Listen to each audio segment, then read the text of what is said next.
자, 안녕하셨어요.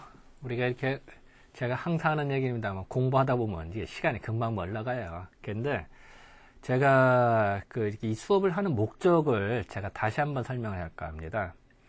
이 수업은 한의사를 만들려는 게 아니에요. 여러분들 뭐 이거 어렵게 이거 사상이야기 공부할 때 엄청 힘들어요. 그러니까 이제 그럴 게 아니고 이거는 교양 과목이다.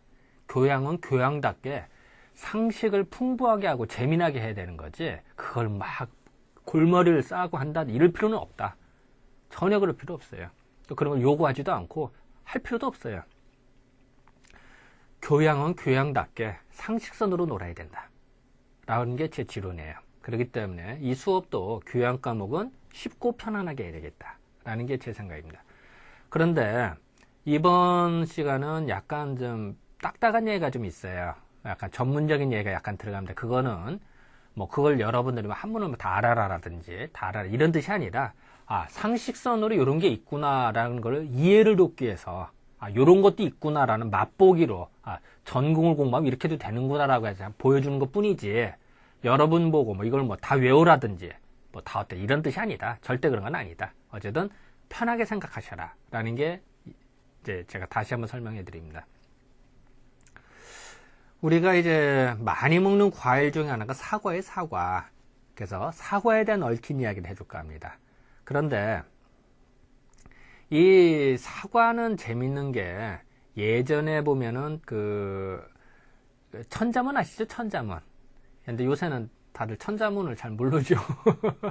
옛날에는 한문 공부를 하면 기본적으로 봐야 되는 게 천자문이었대요. 근데 그 천자문에도 사과라는 단어가 나와요. 근데 거기는 사과라는 단어는 안 나오고 이런 단어가 딱 나와요.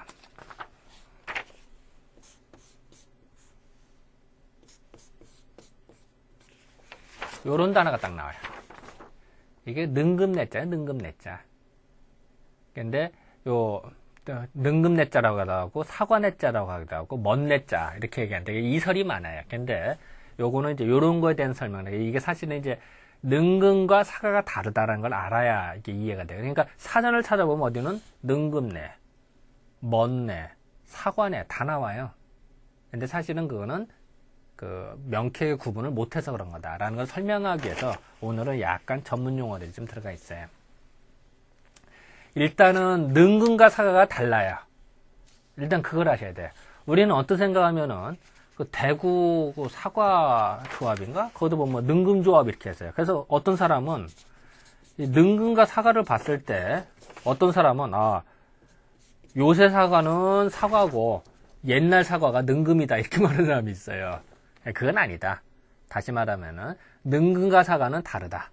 이건 분명히 알고 넘어가야 되겠다. 그래서 해야지. 그걸 뭐 괜히 하지 마라. 왜 다르냐?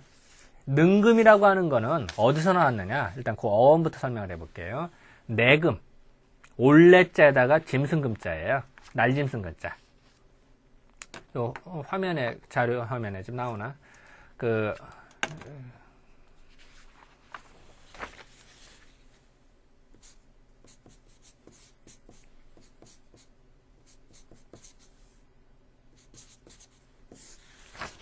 내금. 날짐승들이 하도 맛이 있어서 먹으러 왔다는 거예요. 다시 말할게.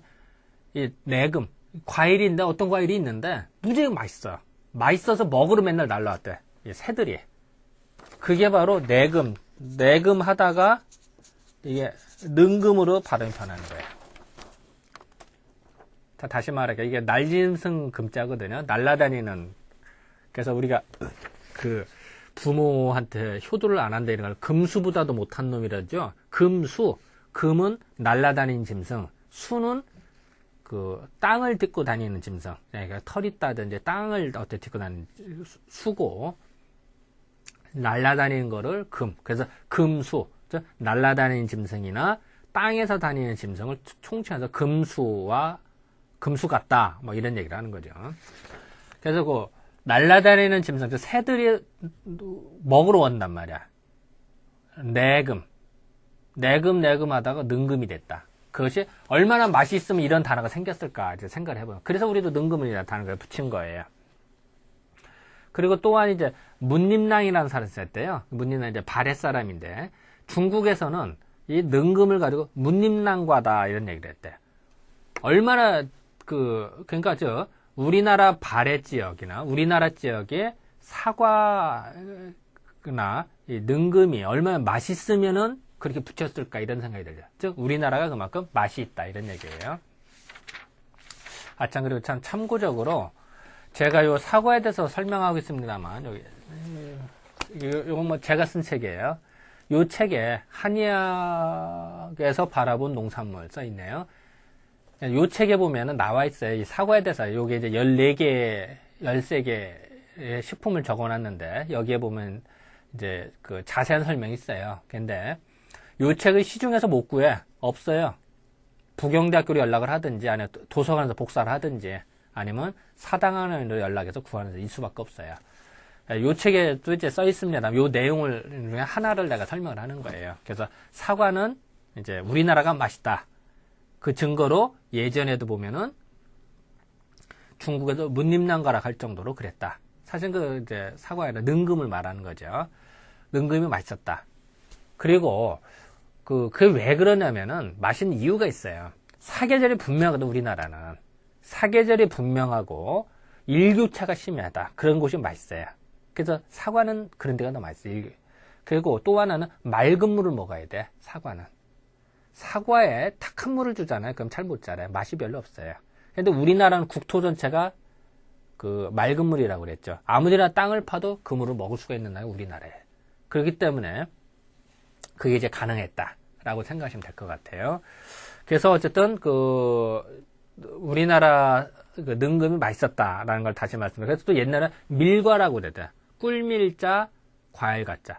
꿀과 같이 맛있었대요. 이제 그렇게도 표현하는 거. 그리고 아까 제가 이제 그 사과 능금이 다르다고 그랬죠. 능금이 있고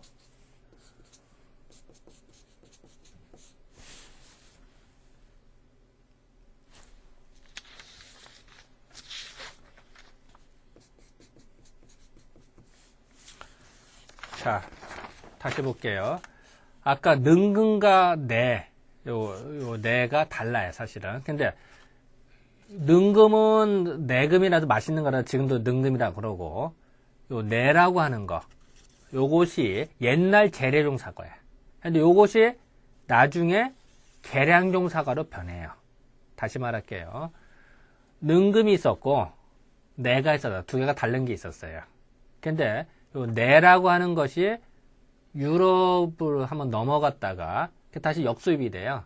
중국에서 있던 게 넘어갔다가 역수입이 되면서 계량사로 맛있는 사과로 변해요. 어떤 돌연변이가 있든지 아마 그랬겠죠. 그래서 그것을 지금 우리가 말하는 사과다. 그런데 요 사과를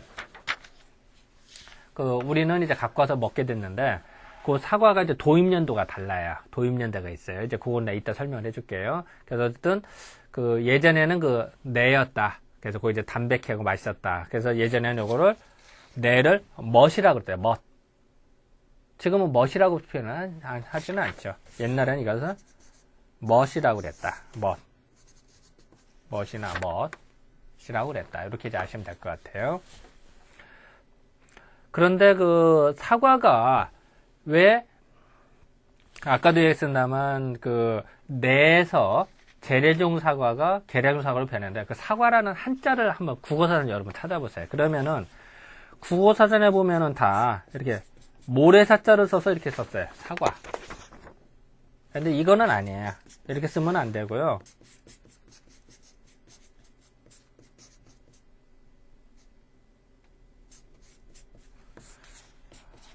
요 사과로 써야 돼요. 다시 말할게요. 이 국어사전이나 백과사전 이렇게 모래사자로 나온 사과는 이건 아니고 요 사과로 써야 된다. 그 이유를 설명해 드릴게요. 왜냐하면 요 사과는 옛날 능금의 이명이에요. 능금. 근데 능금과 사과가 다르다 그랬죠. 그러니까 능금을 말하는 거고 요 사과는 요 단어는 우리가 만든 단어예요. 중국에도 이 단어가 없어요. 그럼 한번 중국어가 있으면 한번 찾아보자. 중국에서는 요 사과를 빈파라고 그래요. 빈과. 이게 다르죠. 그래서 어쨌든 말한다. 그래서 중국과 우리나라가 다르다. 그래서 간혹가다 사람들이 지금 우리나라 사과를 요 모래사슬 쓰는 이건 잘못된 거다. 요걸 써야 된다라는 거죠. 그 이유를 이제 설명을 해드릴게요. 한자를 쓸 때 예전에 이게 또 차자죠. 또 차자. 이 또 차자를 쓰다 보면은 이 아침난자 같이 쓰게 돼요. 쓰다 보면은 써봐요. 글씨 쓰다 보면 비슷하지. 그래서 이건 뭐예요? 땅 위에 태양이 솟구쳤잖아요. 그죠? 그러니까 아침이죠. 그죠? 그러니까 그래서 새 천하는 원단이다 이런 얘기를 하죠. 으뜸원자 아침난자 써서. 그러니까 아침이라는 단자하고 또 차자하고는 통해서 쓴다. 왔다 갔다 써요. 예전에 보면은. 자, 그러면은 왜 사과를 왜 이렇게 써야 될까? 이거는 뭐냐면은 이 빨간 사과가 하늘에 매달려 있어요. 과수원에 산속에 빨간 사과에 물론 이제 뭐 푸른 사과도 있죠. 근데 대부분 빨간 사과가 많죠. 빨간 사과 이렇게 열려 있는 거 보면은 마치 태양이 솟구치는 것 같이 밝게 빛나요. 당연하겠죠. 숲속에서 빨간 사과 딱 있으면 멋있죠. 그러니까 그것이 나무가 있어요. 나무가 있는데 땅 위에 땅이죠. 땅 위에 마치 태양이 솟구치는 것 같은 이런 느낌이 들죠. 그러니까 나무긴 나무에 매달려 있는 게 있는데 그것이 마치 태양이 솟구치는 것 같이 밝게 빛나는 사과가 있더라. 거기다가 나무 목뼈만 붙인 거예요. 이게 지금 말하는 이 사과라는 거야. 우리가 말하는 사과. 요 단어를 우리가 만든 한자. 우리는 흔히 한자 하면은 중국에서 다 만들었다 이런 생각이에요. 그렇지 않아요. 우리가 만든 한자도 무수히 많아요. 다시 말할게요. 한자 하면 다 중국과 그렇지 않아요. 우리가 만든 한자도 많다. 그걸 이제 국자라 그래요. 국자. 나라 글자라고 해서 국자. 여러분 한문사전 찾아다 보면 국자 이렇게 써 있는 게 있어요. 나라 국자, 글자자. 그래서 그거는 뭐냐면 우리가 만든 단어다. 한자다. 이래요. 요것은 사과가 이거 대표적인 단어 중에 하나예요. 이거 중국에는 없어. 우리가 만든 단어지. 그래서 사과를 만든다. 그래서 이제 이런 말씀을 좀 드려야 될 것 같고요. 그래서 사과의 의미는 아까 설명했고요. 그래서 근데 왜 이렇게 우리가 이제 요 사자로 써야 되는데 왜 모래사자로 썼을까? 이유가 몇 가지가 있어요. 사실은 뭐 제가 여기는 안 썼습니다만 조선총독부에서 일제시대 때 우리나라를 이제 강제합병을 한다면 우리나라를 통치하기 위한 작전 중에 하나가 조선어 사전을 편찬을 해요. 1910년, 19년인가 18년인가 될 건데 몇 년인가 내가 잘 기억이 안 나네. 근데 조선어 사전을 편찬을 할 때 이 사과를 요걸로 써야 되는데 요걸로 잘못 썼단 말이야. 그러니까 그 뒤에 나온 사전들이 다 옛날 걸 비끼거든요. 대부분 우리가 사전이 틀렸다는 생각 못 하거든. 그러니까 옛날 걸 쓴 거 또 쓰고 또 쓰고 하다 보니까 다 이걸 쓴단 말이야. 지금도 상당수의 사전이 이걸 써 있어요. 이제 그런 이제 오류를 범하겠죠. 일단은 증거들을 몇 가지 설명하면 여기 이제 자료에도 있습니다만 훈몽자유라고 하는 책은 우리나라 최초의 국어사전이에요. 최초의 국어사전에 이 말하는 아까 모래사자 있죠? 요건 아까 능금의 이명이라고 했죠. 거기 그렇게 써 있어요. 그러니까 능금하고 지금 우리가 말하는 사과가 다르다고 그랬죠. 그러니까 능금의 이명이라고 써요.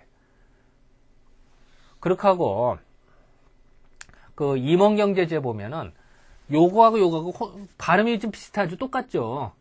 그러니까 이걸 혼동하지 말아라. 요걸로 써야 된다. 라고 강조를 해요. 요 모래사자로 쓰지 말아라. 모래하고 사과 무슨 상관이야. 뭐 모래밭에서 사는 것도 아니고 또 뭐 모래맛 나는 것도 아니잖아요. 근데 요거는 사과의 형상을 정확하게 드러낸 거죠. 지금 우리가 말하는 사과. 아까 얘기했잖아요. 빨간 사과가 열렸을 때 빨게 붉게 빛나는 아침에 떠오르는 태양과 같은 느낌이다. 그래서 사과를 만드는 거야. 그러니까 의미가 정확한 거죠. 그래서 그런 말들을 그 예전 임원경제지라는 책은 지금부터 한 250년 정도 되나요? 그때 나온 책이니까 거기에 이게 다 써 있다 이렇게 생각하시면 돼요. 그래서 그 제가 이제 이런 말씀을 간단히 드렸습니다만 왜 이게 중요하냐? 그 여기 그 조선 왕조실록 같은 경우 이렇게 보면은 사과가 로 나오는 걸 어떻게 번역을 하느냐? 능구로 번역할지 사과로 번역할지를 혼동하고 있다란 말이죠. 이제 그런 말들이 이제 적혀 있는 거예요. 물론 이제 제가 여기 잠깐만 교재를 좀 잠깐 볼까요? 뭐 미안한데 이게 사실은 내가 다 썼어도 나도 다 이렇게 기억을 못 하거든. 원체 많다 보니까 정확한 연대나 이런 거. 아까 제가 그런 얘기 했었죠. 중국에서 그러니까 옛날 재래종 사과가 있었고 그 재래종 사과가 유럽으로 넘어갔다. 유럽계 다시 중국으로 와서 중국계 우리나라 수입이 돼요. 그게 지금의 우리가 말하고 있는 사과예요. 근데 그것이 언제 들어왔냐? 여기 봤더니 남만강록의 임평대군이 가져왔대요. 임평대군.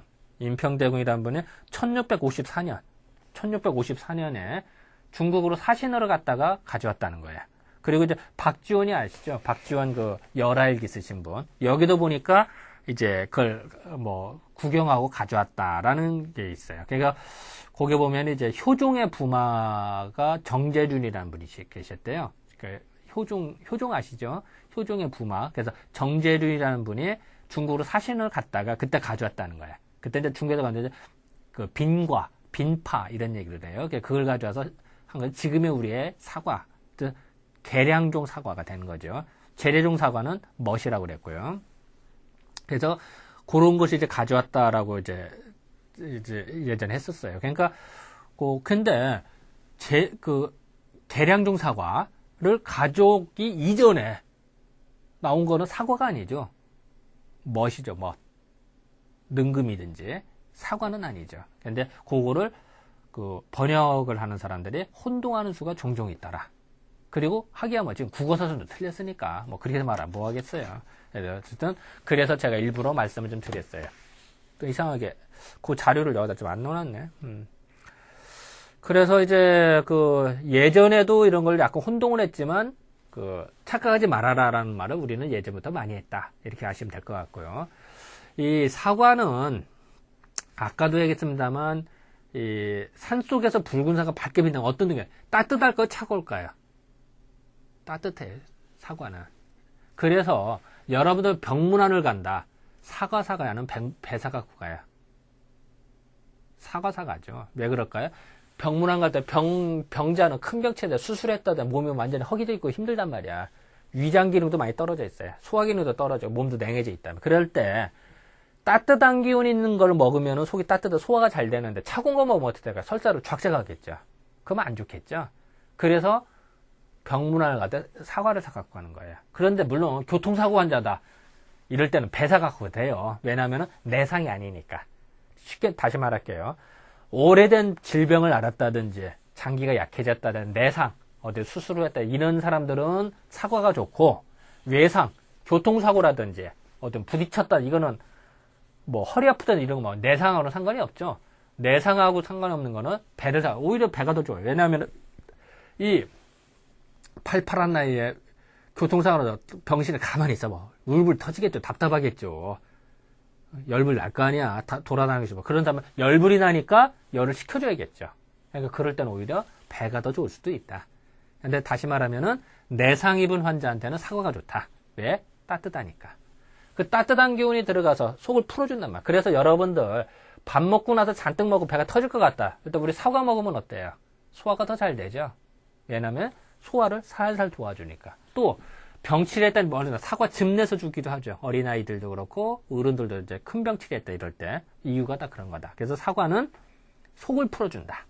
따뜻하게 데펴주면서. 그리고 또한 그러니까 대개 이제 소화가 안 된다든지 소화불량이라든지 뭐 또 감기 기운이 있다 이럴 때도 쓰는 거죠. 감기 기운 있을 때 차가운 거 먹어봐. 그럼 더 나빠지잖아. 그런 거랑 같은 짓이에요. 그렇게 생각하면 편하다. 그래서 어쨌든 그 사과는 그 속을 따뜻하게 데펴주면서 하는 것이 정상이다. 그래서 예전에 보면 이제 사과를 이제 뭐 성인병에 좋다 뭐 이런 얘기를 하죠. 그리고 이제 예전에 보면은 사과 병조림하는 기술이 있었대요. 이게 참 재밌는 것이 여기 기록을 보면은 예전 보니까 지금부터 약 한 1500년 전, 한 1600년 전 정도에 그 어떤 기록이 있냐면은 능금이라는 거를 능금을 100개가 있으면은 한 20개를 으금개요. 그래서 그 즙을 낸 다음에 삶어. 그리고 깨끗한 항아리에다 넣고 20개를 이제 즙을 내서 끓인 거를 거기다 넣고 멀쩡한 그 나머지 80개, 즉 100개가 있으면 20개는 즙을 내고 80개는 멀쩡한 거를 거기다 넣어요. 그래서 봉하면은 뭐 장기 보관이 가능하더라 이런 말이 써 있어요. 지금으로 따르면 병조림이죠. 그죠? 통조림. 쉽게 말해 깡통에 서면 통조림이고 병에는 병조림이 이건 항아리조림이라고 그럴까요? 옛날에는 병에는 항아리였으니까. 이런 기록이 나와요. 어쨌든 재밌지 않아요? 그러니까 지금 갑자기 병조림, 통조림 만든 게 아니라 옛날에도 있었다. 1600년 전에. 1600? 한 1700년 정도 되겠네요. 어쨌든. 진나라 때니까. 진나라가 진시황 때 진나라가 아니라 눈깔 진짜 고진나라 때. 이제 그런 거 뭐 그냥 토막상식으로 알아두셔도 될 것 같아요. 이제 제가 이제 지금까지 뭐 사과에 대해서 이런저런 말했는데 사실 이제 사과 뭐 효능이라는 건 뭐 나중에 혹시 기회 되면은 뭐 요 책을 찾아봐도 내가 도서관에서 빌려서 좀 보세요. 그 또 뭐 여러 가지 자료를 찾아보면 나오겠습니다만 제가 지금 말하고 싶은 바는 이제 사과의 하나의 특징 하나가 있어요. 그 뭐냐면은 여러분 땡감 있죠, 땡감. 우리 몸 감 떫은 거 있잖아요. 그걸 땡감이라고 그러죠. 그 땡감하고 사과에도 이제 조생종이 있고 만생종이 있어요. 특히 이제 조생종 사과하고 땡감하고를 같이 비닐봉다리에다 넣는다든지 아니면 야채칸에다 같이 넣어놔요. 그러면은 감이 우려져요. 자, 다시 말할게요. 우리 보통 땡감 우릴 때 어떻게 해요? 되게 옛날로 치면은 그 항아리에 물 넣고 아랫목에다 넣은 다음에 감 우려내죠. 뭐 많이 해봤을 거예요. 시골에서 봤을 거예요. 근데 그거를 그렇게 안 하고도 가능하다. 어떻게? 사과하고 같이 넣으면 된다. 또 사과하고 카네이션 있죠. 카네이션을 되게 자를 때는 카네이션 몽오리 진채로 잘라요. 그랬다가 몽오리 진채를 잘랐다가 이동을 하면은 거기서 이제 그동안에 이제 이게 꽃이 팔 때 정도 이제 내일 판다 이러면 이제 5월 전에 꽃이 딱 피게 하는 게 정상. 그런데 그런 카네이션하고 사과하고를 같이 놓잖아요. 그러면은 몽우리가 된 채로 꽃이 안 피어요. 다시 말할게요. 카네이션 몽우리 진 거는 꽃이 안 핀다. 사과가 죠. 왜 이런 일이 벌어질까? 그거는 사과에서 에틸렌이라고 하는 호르몬이 나타나요. 식물 호르몬인데 천연 호르몬이죠. 에틸렌 호르몬이 이렇게 나오는 이유가 거기서 분비물이 돼서 성장을 억제시켜줘요. 에틸렌 호르몬은 성장을 억제시켜주고 과일의 성숙을 촉진시켜줘요. 성장을 억제되니까 꽃이 피려고 한다. 그럼 성장 억제되니까 꽃이 안 펴지죠. 근데 이미 열매가 됐다. 그럼 빨리 후손을 만들어야 되니까 열매는 성숙을 시켜줘요. 다시 말하면은 호르몬의 역할이라는 건 양면성이 있는데 에틸렌 호르몬은 식물을 못 살게 굴어요. 그러니까 우리도 환경이 열악하던데 못 산다. 그러면 나는 죽지만 후손을 남기려는 게 본능이에요. 다시 말할게요. 전쟁이 터졌다든지 이러면은 애들이 많이 태어나요. 왜 그럴까요? 전쟁 터지면 어른이 언제 죽을지 모른단 말이야. 그러면은 종족 본능의 본능으로 새끼를 친단 말이야. 인간 보고 새끼 친다는 표현이 이상하지만 그게 정상이야. 그러니까 자연 환경이 열악할수록 자손을 많이 낳아요. 왜냐면 내가 참 죽을 수도 있고 자손도 죽을 수도 있으니까. 그래서 동물의 세계에서도 물고기가 알을 무지히 많이 낳죠. 근데 생존율은 1%, 0.1%, 0.001%죠. 왜냐면 많이 다른 물고기가 잡아먹고 죽고 하니. 그러니까 환경이 열악할수록 새끼를 많이 낳는 거야. 그래야 종족이 가능. 근데 환경이 좋아. 그러면은 하나나 둘밖에 안 나. 인간은 어때요? 보통 하나나 쌍둥이 우연찮게 낳는 거고 새 쌍둥이다 무지하게 드물죠. 네 쌍둥이도 있습니다만 그거는 극히 드물고 어쨌든 보통이 하나죠. 동물도 어때? 사자나 호랑이 봐요. 대가 하나씩 낳죠. 뭐 10마리, 20마리 안 낳죠. 그런 거예요. 닭은 어때요? 알 매일 낳죠, 거의. 왜 그럴까요? 조류는 잘 죽으니까. 그리고 알도 부화돼서 하는 데가다 죽으니까 자주 나서 생존율을 높이려고 하는 거예요. 이해가 되시겠죠? 그러니까 그거는 자연의 법칙이다. 인간도 전쟁이 터지든지 기아가 있다든지 이러면은 새끼를 많이 낳아요. 또 부유한 집안이다. 아기를 많이 낳을까요? 덜 낳을까요? 덜 낳는 경향이 많아요. 왜냐하면 먹고 살만하니까. 근데 힘든 집안일수록 사실은 더 많이 낳는 경향이 있다. 물론 다 그런 건 아니죠. 인간 의지력도 있고 뭐 피임 뭐 여러 가지 있습니다만 보편적으로 봤을 때 그런 겁니다. 물론 이제 또 뭐 요새는 이제 여유 있는 집안에서 더 아기를 더 낳기도 하고 합니다만 보통 일반적으로 말했을 때에는 어려울 때는 더 많이 낳고 편할 때는 덜 낳는 게 정상이다. 이게 종족이다. 그게 마찬가지로 에틸레나 호르몬은 특징이 뭐냐면 못 살게 하는 식물을 그러면은 성장을 억제시켜줘요. 그리고 못 살게 그래. 그러면은 빨리 과일을 성숙을 시켜준다. 열매를 성숙을 시켜주려고 하는 본능이 있어요. 이해가 되시겠죠? 그런 어떤 특징이다. 그래서 이 에틸레라고 하는 호르몬들이 재밌는 게 보면은 사과에도 나옵니다만 그 식물 있죠. 식물에게도 자극을 주면 그게 나타나요. 쉽게 말하면 스트레스를 주면 식물에서도 나타나는데 여러분 덩쿨손 있죠. 덩쿨손도 이렇게 있으면 감아질 때 마찰이 된단 말이야. 이 덩쿨손에 마찰이 되는 쪽은 어떻게 될까요? 자극이 되고 스트레스가 되니까 에틸레이 발생이 돼요. 에틸레이 발생이 되면은 성장이 억제가 되거든요. 억제가 되고 여기 접촉되는 건 억제가 되고 반대쪽은 정상으로 자라니까 이렇게 감기는 거예요. 그게 덩쿨손이에요. 또 여러분 산 꼭대기 있죠. 산 정상에 가면 바람이 많이 불죠. 거기서 키가 큰 나무 있어요. 되게 키가 적죠. 왜 그럴까요? 바람이 많이 불으니까 식물에게 스트레스를 팍팍 준단 말이에요. 그러니까 스트레스라는 게 못 살겠다 해서 에틸레이 발생이 돼요. 그러면은 성장이 억제가 되고 키가 또 바람 많이 불면 키 크면 부러지죠. 그러니까 자연의 섭리란 말이에요.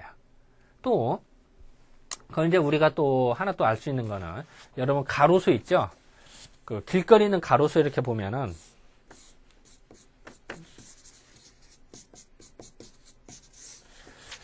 이게 길이다. 그러면 가로수가 있어. 그러면 근데 나무가 잘 때 되게 이렇게 아치 모양으로 자라죠. 참 이상하게. 왜 이럴까? 어떤 사람은 이렇게 차가 이렇게 다니니까 가지가 잘라져서 아치 모양 돼. 그거는 무식한 말이고요. 그 차가 이렇게 다니면 어떻게 될까요? 바람이 불겠죠. 바람이 불으면은 차도 쪽은 에틸레이 발생이 돼요. 그러니까 여기는 성장이 억제가 되고 반대쪽은 정상을 자라니까 이렇게 돼요. 물론 이쪽도 마찬가지죠. 차가 다니니까 이쪽은 바람이 불으니까 억제가 되고 반대쪽 정상이 이렇게. 그걸 어떻게 하냐면은 어떤 식물이든지 간에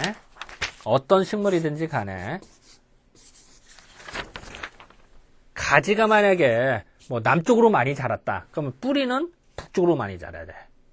그래야 균형을 맞지. 만약에 가지도 남쪽으로 자라는데 뿌리도 남쪽으로 많이 돼. 그러면 쓰러지지. 그거는 자연의 법칙이다. 즉 한쪽이라면 균형을 잡게 이렇게 하는 게 정상이에요. 그런데 이 가로수, 땅에 있는 이 가로수를 캐보면요. 가끔 아마 공사할 때 한번 보세요. 그러면 뿌리가 꼭 인도 쪽으로 많이 자라 있어요. 이 얘기는 위는 차도 쪽으로 많이 자란다는 거예요. 또 여기도 마찬가지. 이쪽은 가지는 차도 쪽, 뿌리는 인도 쪽으로도 많이 자라게 돼 있어요. 이게 정상이다. 그건 이제 캐보면 아는 거예요. 그래서 여러분들 혹시 기회 될 때 그런 걸 이제 가다가 눈여겨 좀 봐라. 그럼 그것도 하나의 기술이고 실력이다. 이렇게 생각하시면 될 것 같아요. 그리고 또 여러분들 화원 있죠, 꽃집 같은 데 가서 물 어떻게 줘요? 뭐 양동이로 퍼다가 화분에다 주나 아니면 스프레이를 뿌려요. 분무기를 왜 그럴까요? 뭐라고요? 뭐 양동이로 그건 아니죠. 되게 분무기를 주죠. 어떤 사람은 꽃집에서 꽃이나 이파리에 먼지 묻었으니까 깨끗이 하라고 해서 스프레이 준다 이런 얘기를 해. 그거는 조금 좀 무식한 말이고 최소한 여러분 이 수업을 들은 여러분들 최소한 그런 말은 없어야죠. 그런 건 아니고 분무기로 물을 좀 어떻게 될까? 분무기가 물방울이 팍 날아가요. 날아가서 부딪혀요. 부딪히면 어떻게 될까요?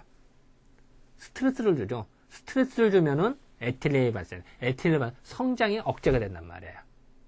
그러면은 성장이 억제가 되니까 어떻게 될까요? 분재가 키가 줄어들겠죠.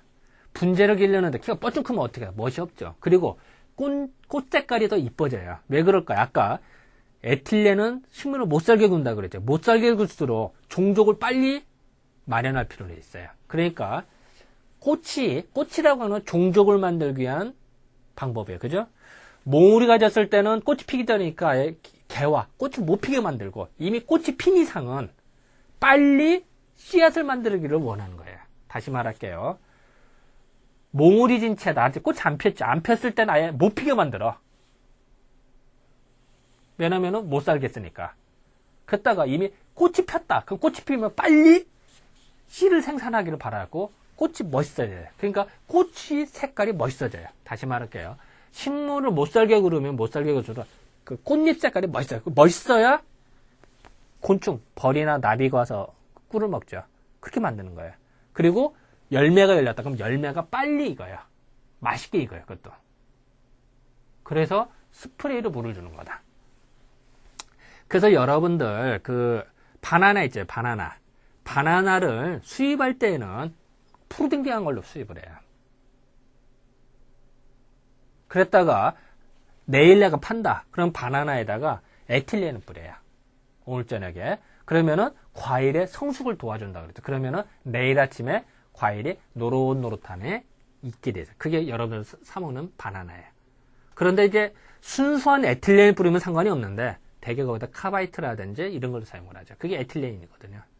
그런데 순수한 에틸렌이 아니다 보니까 그것이 오염된 화공물질이다 보니까 바나나 껍질을 손잡고 먹지 말아라. 손 담가 손 씻어 먹어라. 이런 말이 안 해요.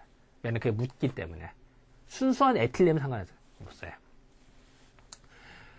그래서 이제 여러분 바나나 이렇게 생각하시면 되고요. 또 우리 예전 시골에 가면은 그 천둥번개가 치는 날이 있죠. 번개가 번쩍 친다. 그러면 여러분 한번 그거 물어볼까요? 천둥번개가 치던 날하고 비가 오는데 천둥번개 안 치고 번개가 안 치고 얌전하게 비가 왔을 때하고 식물 자라는 게 어떨까요? 번개가 치던 날 그 다음날 식물이 더 잘 자라요. 왜 그럴까요? 번개가 치면 번개가 번쩍해요. 그죠? 번쩍할 때 공중에 질소들이 많아요. 자, 공중에 산소가 많을까 질소가 많을까? 질소가 더 많아요. 질소가 70%야 80%야 그렇게 되죠. 이 질소가 공중에 있는 질소를 번개가 번쩍할 때 질소를 고정화시켜요. 쉽게 말하면 질소 비료를 만든다는 거예요. 그러니까 하늘에서 번개가 번쩍 칠 때마다 질소 비료를 하늘에서 막 뿌리는 거랑 같아요. 그럼 어떻게 돼요? 식물이 확 더 잘 자라겠죠. 그래서 천둥번개 치는 날 다음날 식물이 더 잘 자라요. 한번 여러분 잘 보세요. 왜냐면 질소 비료를 천연 질소 비료를 막 뿌려놨으니까. 그런데 옛날 우리 할아버지들이 농사를 짓다가 벼 있죠, 벼. 벼는 키가 너무 크면은 쓰러져요. 그걸 도복한다고 그래요. 넘어져요. 그러면은 우리는 벼 농사 짓는 목적이 뭐야? 벼의 그 열매를 먹으려고 하는 건데, 쌀을 먹으려고 하는 건데, 쓰러지면은 썩고 상품력이 떨어져요. 그러니까 벼를 기르는 때 최대의 목적은 키를 가능한 안 크고 열매는 많이 맺히게 하는 게 목적이에요. 그런데 번개가 번쩍번쩍 치면 어떻게 될까요? 이 벼가 확 웃자란다. 더 너무 자라. 그럼 어떻게 돼? 쓰러지면 꽝이잖아. 그러니까 옛날 할아버지들 어떻게 하시냐면은 대빗자루죠. 대빗자루. 그 옛날 그 마당 쓰는 거 있잖아요. 마당새 쓰는 거. 그 대빗자루 같은 데다가 이런 거에다가 막대기를 묶어서 벼 위를 후후 흩어져요. 벼 위를. 후후 흩어지면 어떻게 될까요? 흩어지면서 스트레스가 발생이 되겠죠. 자극이 되니까. 그러면은 에틸렌이 발생되고 에틸렌이 발생되면 성장이 억제가 된단 말이에요. 그러니까 하늘에서 번개가 쳐서 질소비를 줘서 웃자라서 넘어지기 쉬우니까 우리는 인위적으로 흩어져서 에틸렌을 발생시켜서 성장을 억제시키는, 즉 도복을 방지하려고 하는 게 목적이다. 그게 우리 선조들의 지혜란 말이에요. 그렇게 써있어요. 옛날 농서에. 그러면은 이거를 과학적으로 잘 모르는 사람은 이거 미쳤나, 왜 벼 위를 빗자루도 거기 먼지 있는 것도 아니고 거기 쓰레기 있는 거 마당인가 쓸게 그렇게 말하면 그건 무식한 거고, 우리 선조들은 경험이 뛰어난 거거든. 그렇게 하면은 키가 억제가 돼서 열매가 안 쓰러진다는 걸 알기 때문에 그런 거야. 이런 것이 새로운 재발견이다. 뭐 이런 순간 여러분 박수 한번 칩시다. 이 수업 들으면 박수 한번 치고 있으면 우리 선조들 위대하다 이런 얘기 하는데 내가 어쨌든 참 좋잖아요. 그래서 내가 뭐 웃자고 하는 얘기고 어쨌든 우리 선조들이 그런 걸 했다. 그래서 농업도 그런 걸 발견을 하고 개발을 해야 된다. 쉽게 말하면 우리 민족 잘났다 이런 얘기 하는 거예요, 내가.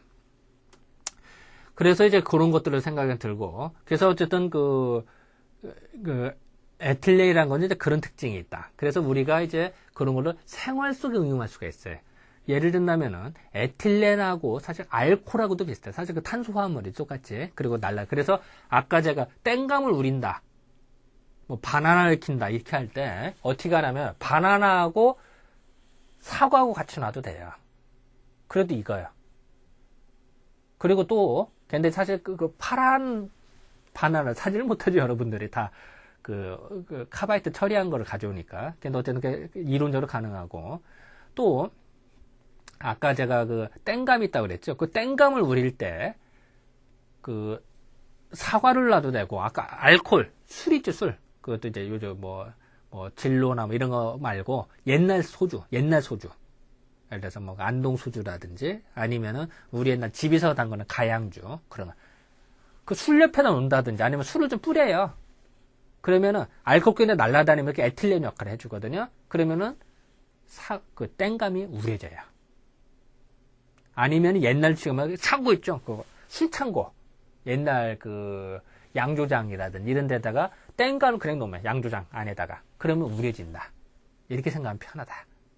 그래서 이제 그런 것이 하나의 응용이다. 이런 생각을 하면 돼요. 그래서 이제 제가 근데 그 에틸렌이 발생이 된 것은 주로 조생종 사과. 왜냐면 조생종 사과 홍옥이나 국강 뭐 이런 건데 그거는 조생종 사과는 오랫동안 보관하기가 어려워요. 빨리 먹어야 돼요. 그렇기 때문에 에틸렌 많이 만생종 사과는 조금밖에 발생이 안 돼요. 그러니까 더 오랫동안 보관이 더 되는지도 모르겠어요. 근데 이제 그거에 대해서는 좀 더 뭐 연구를 해봐야겠지만 어쨌든 그런 어떤 상관관계가 있다 이렇게 생각하시면 될 것 같고요. 어쨌든 그 사과에서 에틸렌이 나온다. 그 에틸렌의 역할을 내가 물론 이제 에틸렌이 발견이 된 거는 예전에